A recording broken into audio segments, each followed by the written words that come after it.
Hello, in this video I will show you how to convert an Xbox 360 component cable into an original Xbox component cable. This tutorial only covers Xbox 360 OEM component cable conversions. Something more complicated like these two cables here, an original Xbox composite cable converted to component that has a 3.5mm line output, and this monster cable with only 3 RCA leads and a 2.5mm toslink adapter will not be covered in this video. For this project, you will need a soldering iron, an Xbox multi-AV out plug, no clean flux, wire cutters, wire strippers, tweezers, hot glue gun, solder, .032 diameter, and helping hands. You could also use these kinds of wire strippers, though they can be a little bit tricky to work with. You will also need a very small amount of roughly 22 to 28 gauge wire. In my case, I just used an IDE cable. You will also need a component cable. There are two major revisions to the Xbox 360 component cable. One has a ferrite core, the other one does not have a ferrite core. And when you cut these cables open, you can see that the one with the ferrite core internally has an extra layer of shielding, whereas the cable lacking the ferrite core doesn't have that extra shielding. Personally, I recommend a unit without the ferrite core, as they are a little bit easier to work with, but feel free to go with either option. There is also an Xbox 360 component cable that came out during the era of the Model S that shares the same design cues as the composite cables, although I've only ever seen one of those in my life. They do work fine, however. Here is a disassembled version of one of the $10 component cables that can be purchased on Amazon. They have no shielding and very thin wires, which results in very poor image quality. There are two options for the Xbox connector. You can either salvage one from a composite cable or purchase a newly manufactured one from China. While the salvage one is manufactured a little bit better, it is a hassle to disassemble the connector. The pins are transposed on the newly manufactured one compared to the salvaged one, which makes it much easier to work with. Personally, I recommend purchasing a newly manufactured connector. Normally, I would recommend testing the cable with an Xbox 360 before you start this, but because I purchased it from the Retro Retro Game Store, I decided they've already tested it. I can just go ahead and proceed with the process. Firstly, we begin by cutting off the Xbox 360 connector. I messed up in the video, but immediately after you cut off the connector, install the plastic cable housing on the cable. You do not want to have a cable that is soldered completely and then realize you forgot to put on the cable housing.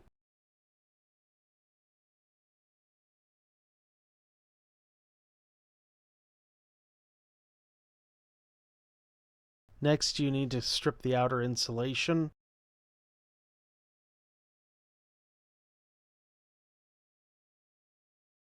Then twist the wires of each component so that you end up with a colored wire and a twisted wire for each component.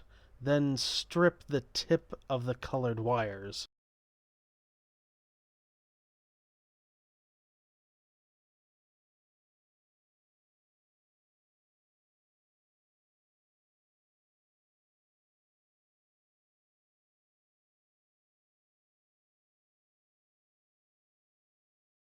The next step is tinning the components. We will start with this connector.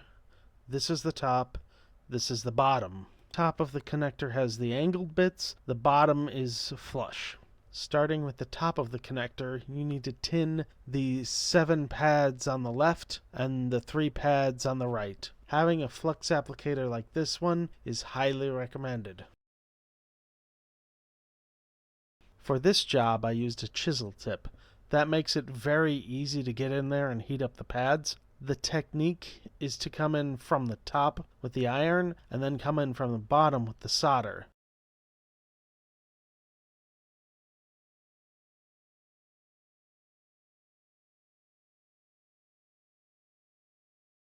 Once the top is done, we need to get some short pieces of wire to make a cable select, which determines what video mode the Xbox will output. You'll want to cut 2 pieces of about 1.5 inch wire for this. Once you have your 2 pieces of wire, strip and tin them. The best method for tinning them is to have the solder on the table, with the wire being held with either your hand or a tool and your iron in your other hand. You can use helping hands for this, but they tend to dent the wire, and I personally don't like doing that.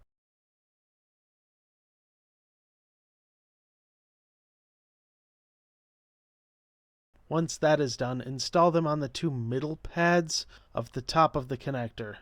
They will need to be bent onto the other side of the connector and soldered onto the pads on the other side, so just make sure they're long enough for that. Flip the connector over and tin the pads on the other side, numbering from left to right the 2nd, 3rd, 6th, 7th, 9th, and 10th pads. Once that's done, solder the two cable select wires to the middle two pads.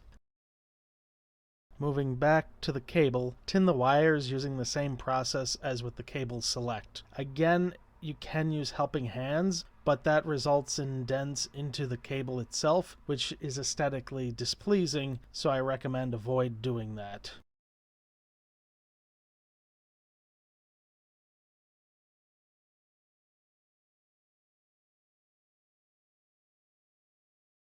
Once everything is tinned and the cable select wires are installed, you can start soldering the wires onto the connector. You will want to keep your pair of tweezers on hand, as many of these small wires can be difficult to put into position with your bare hands. On the top left side of the connector, you'll want to solder these 5 wires in order from left to right: green ground, green, blue ground, blue, and yellow ground. And on the 3 rightmost pads, from left to right, solder yellow, red ground, then red. From my experience, every Xbox 360 component cable uses a red wire internally for the right audio and a pinkish wire for the PR video component. I do not know of any cases where that's not the case, but if they are both red because you're using some kind of off-brand thing, you will need a multimeter to be able to discern between those two.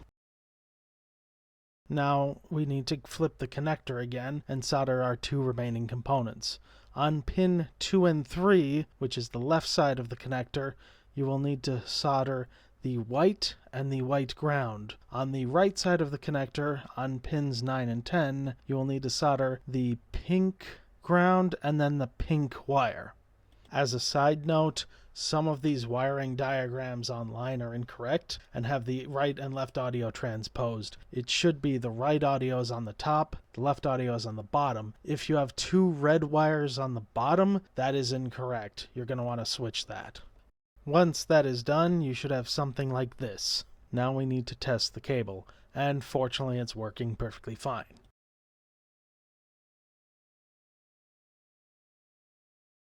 If you're having issues, here's some debug help. If there is no image and you just get a black screen, it's probably an issue with the green wire that carries all the sync information. The console is flashing green and orange. That means both of the mode select wires are not properly shorted. If the image is in black and white, there are 2 possible faults. Either the PB and PR cables have some kind of fault. The other possibility is a fault with the cable mode select. The way the original Xbox works is that it uses the cable mode select to determine which video standard to output. If one of the 2 wires works, the console will either output NTSC video or PAL video, which can result in a black and white screen. Here are some images showing what the video looks like when it's missing the PB and PR components. Now that the hardest part has been concluded, all we have to do is put some hot glue on the soldered area for strain relief. The hot glue shouldn't protrude past either of these plastic locations. Doing so will result in you not being able to install the connector in the metal housing. If you have too much hot glue on your connector, you can just take the hot glue gun and ride it over the area with the hot glue, and that'll mechanically cut off a little bit of the top so you can more easily install the connector. Now we are ready to install this connector into the metal housing. Grab your pair of tweezers and you should be able to use them to get into the 2 indents on the left and right of the back of the connector and put enough force to install it into this metal housing. Once the connector's in there, ride the plastic housing up to right about here. Make sure the insulation is at this location. If it's too far forward, you're going to want to trim it down to about this position. Next, grab your second piece of the metal housing and install it on top like so. Clamp it down with, in my case, wire strippers. Try to put a fair amount of pressure on the top and the bottom. That'll make it easier to get the sides wrapped around. Once the second metal piece has been installed, ride the plastic housing up to complete the cable. So long as everything works, you're good to go.